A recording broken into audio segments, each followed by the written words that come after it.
ನಮಗೆ ಗೊಬ್ಬರ ಸಿಗ್ತಾ ಇಲ್ಲ ಅಂದೇಳಿ ಮಣ್ಣು ತಿಂತಾ ಇದ್ದಾನೆ. ಚಂದ್ರಪ್ಪ ಮಣ್ಣು ತಿಂತಾ ಇದ್ದಾನೆ. ಅಂದರೆ ಊಟ ಹಾಕುವಂಥ ರೈತ, ಅನ್ನದಾತ, ನಮಗೆ ಆ ಅನ್ನ ಕೊಡೋಂಥ ರೈತ ಇವತ್ತು ಮಣ್ಣು ತಿಂತಾ ಇದ್ದಾನೆ. ನೋಡ್ರಿ ನಮ್ಮ ಪರಿಸ್ಥಿತಿ ಎಲ್ಲಿಗೆ ಬಂತು.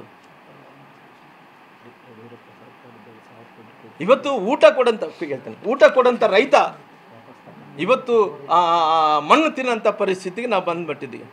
ಅವ್ರನ್ನ ನೀವು ಇವತ್ತು ಟಾರ್ಗೆಟ್ ಮಾಡೋಂಗಿದ್ರೆ ಸಾಧಾರಣ ಸಮಾವೇಶದಲ್ಲಿ ಮೋದಿ ಬಗ್ಗೆ ಮಾತಾಡಬೇಡ್ರಿ, ಕೃಷಿ ಮಂತ್ರಿಗಳ ಬಗ್ಗೆ ಮಾತಾಡಬೇಡ್ರಿ, ಅಗ್ರಿಕಲ್ಚರ್ ಮಂತ್ರಿಗಳ ಬಗ್ಗೆ ಮಾತಾಡಬೇಡ್ರಿ, ಕುಮಾರಸ್ವಾಮಿ ಅವ್ರ ಬಗ್ಗೆ ಮಾತಾಡ್ರಿ. ಏನು ಮಾತಾಡ್ತೀರ ಮಾತಾಡ್ರಿ. ನೀವು ಇವತ್ತು ಮಾತಾಡೋಂಗಿದ್ರಿಗಿನ ನನಗೆ ಒಂದು ಸ್ಪಷ್ಟೀಕರಣ ಕೊಡ್ರಿ. ಏನು ಸ್ಪಷ್ಟೀಕರಣ? ರಾಜ್ಯದಲ್ಲಿದ್ದಂಥ 981 ಮಂದಿ ಒಂದು ವರ್ಷದಲ್ಲಿ ಏನು ಆತ್ಮಹತ್ಯೆ ಮಾಡ್ಕೊಂಡಿದ್ದಾರೋ ಅವ್ರಿಗೆ ಜೀವಕ್ಕೆ ಬೆಲೆ ಕಟ್ಟಿಕೊಡ್ರಿ. ಅವ್ರಿಗೆ ನೀವು ಸಾಧನಾ ಸಮಾವೇಶ ಮಾಡೋಂಗಿದ್ರೆ 981 ಮಂದಿ ರೈತರು ಆತ್ಮಹತ್ಯೆ ಮಾಡಿಕೊಂಡಿದ್ದಂಥವ್ರಿಗೆ ಅವ್ರಿಗೆ ಜೀವಕ್ಕೆ ಬೆಲೆ ಕೊಡೋಂಥ ಕೆಲಸ ಮಾಡಿರಿ. ಇವತ್ತು ಸುಮಾರಾಗಿ ಹತ್ತತ್ರ 8 ಪಾಯಿಂಟು ಏನು ಇವತ್ತು ಕೇಂದ್ರ ಸರ್ಕಾರ ಹೇಳಿದಂತೆ ಅವ್ರು ಕೇಳಿದಿರೋಂಥದ್ದು 8.73 ಲಕ್ಷಕ್ಕಿಂತ ಇವತ್ತು ಜಾಸ್ತಿಯಾಗಿ ಇವತ್ತು ಗೊಬ್ಬರವನ್ನು ಕೂಡ ಸಪ್ಲೈ ಮಾಡೋಂಥ ಕೆಲಸ ಕೂಡ ಮಾಡಿದ್ದಾರೆ. ನಾನು ಈ ಸಮಾವೇಶ ಹೆಸರಲ್ಲಿ ಇವತ್ತು ಒಂದು ಕಡೆ ನೀವು ಏನು ಹೇಳಬೇಕಂದು ಹೋಗ್ತಾ ಇದ್ರೋ ಕಂಪಲ್ಸರಿ ಅದನ್ನು ಪೂರ್ಣ ಮಾಡೋಕ್ಕಂತ ಆಗಲ್ಲ.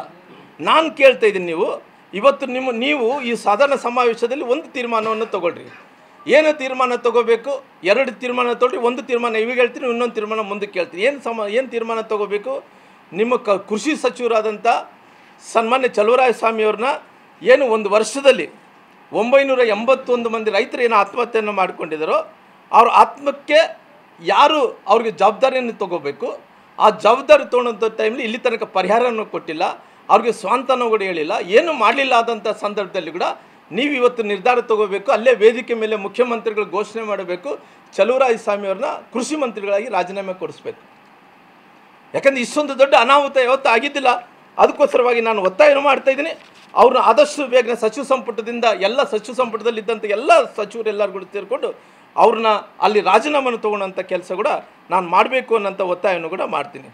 ಯಾಕೆ ಅಲ್ಲ, ನಾನು ಒತ್ತಾಯ ಮಾಡ್ತೀನಿ. ಅವರು ಸಿ ಎಂ ಮನಸ್ಸು ಮಾಡಿದರೆ ಮಾಡ್ಬೋದು. ಹಂಗಾಗಿ ಇವತ್ತು ಈ ನಿರ್ಧಾರವನ್ನು ತೊಗೊಳ್ಳೋಂಥ ಕೆಲಸ ಮಾಡಬೇಕು. ಯಾಕಂದರೆ ಅವ್ರಿಗೆ ಸರಿಯಾದಂಥ ಸಮಯ ಕೊಡಲಿಕ್ಕಾಗಲಿಲ್ಲ, ಅವ್ರ ಇಲಾಖೆಯಲ್ಲಿ ಕೆಲಸ ಮಾಡಲಿಕ್ಕಾಗಲಿಲ್ಲ.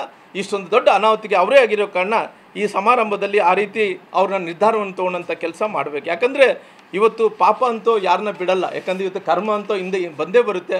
ಆ ಕರ್ಮದಿಂದ ಇವತ್ತು ಸುಮಾರಾಗಿ 961 ಮಂದಿ ರೈತರು ಆತ್ಮಹತ್ಯೆ ಮಾಡ್ಕೊಂಡಿರೋ ಕಾರಣ, 81 ಮಂದಿ ರೈತರು ಆತ್ಮಹತ್ಯೆ ಮಾಡ್ಕೊಂಡಿರೋ ಕಾರಣ ಅವ್ರಿಗೆಲ್ಲರಿಗೂ ಕೂಡ ಪರಿಹಾರವನ್ನು ಕೊಡೋಂಥ ಕೆಲಸ ಮಾಡಬೇಕು. ಅವ್ರಿಗೆ ಜನರಿಗೆ ಎಲ್ಲರ ಜೊತೆಲಿ ಹೋಗಿ ಸಾಂತ್ವನ ಹೇಳೋಂಥ ಕೆಲಸ ಮಾಡಬೇಕು. ಅವ್ರು ಮನೆಗೆ ಭೇಟಿ ಕೊಡೋಂಥ ಕೆಲಸ ಬೇಕು. ಅಕಸ್ಮಾತ್ ಮುಖ್ಯಮಂತ್ರಿಗಳು ರೈತರ ಪರ ಇದೀನಿ ಅನ್ನೋಂಥ ಒಂದು ಭಾವನೆಗಳಿದ್ರೆಗಿನ ಅವ್ರು ಇವತ್ತೇ ಸೂಚನೆಯನ್ನು ಕೊಡಬೇಕು. ಇವತ್ತು ಆದಷ್ಟು ಬೇಗನೆ ಇವತ್ತೇ ಸೂಚನೆಯನ್ನು ಕೊಡಬೇಕು. ಈ ರಾಜ್ಯದಲ್ಲಿದ್ದಂಥ ಎಲ್ಲ ಜಿಲ್ಲೆಗಳಿಗೆ ಹೋಗಿ ಎಲ್ಲ ಸಂಬಂಧಪಟ್ಟಿದ್ದಂಥ ಮಂತ್ರಿಗಳು, ಯಾಕಂದರೆ ಕೃಷಿ ಮಂತ್ರಿಗಳ ಮೇಲೆ ಭಾಳ ಜವಾಬ್ದಾರಿ ಇರ್ತದೆ. ಇವತ್ತು ಕೃಷಿ ಮಂತ್ರಿಗಳ, ಪ್ರವಾಸೋದ್ಯಮ ಮಂತ್ರಿಗಳ, ಆರೋಗ್ಯ ಮಂತ್ರಿಗಳ, ಶಿಕ್ಷಣ ಮಂತ್ರಿಗಳ ಯಾರು ಹೋಗಿ ನಮ್ಗೆ ಗೊಬ್ಬರ ಕೊಡ್ರಿ, ಯೂರಿಯಾ ಕೊಡ್ರಿ ಅಂತ ಕೇಳೋಕ್ಕೆ ಹೋಗಲ್ಲ. ಕೇಳೋದು ಅವನೇ ಕೃಷಿ ಮಂತ್ರಿಗೆ ಕೇಳ್ತಾ ಇರೋ ಕಾರಣ ಇವತ್ತು ಸೂಚನೆ ಕೊಡಬೇಕು ಎಲ್ಲ ಮಂತ್ರಿಗಳಿಗೋಗಿ. ಎಲ್ಲರೂ ಯಾರ್ಯಾರು ಇವತ್ತು ಜೀವ ಕಳ್ಕೊಂಡಿದ್ದಾರೆ ಅವ್ರಿಗೆ ಧೈರ್ಯ ತುಂಬಬೇಕಾದ್ರೆ ಯಾರು ರೈತ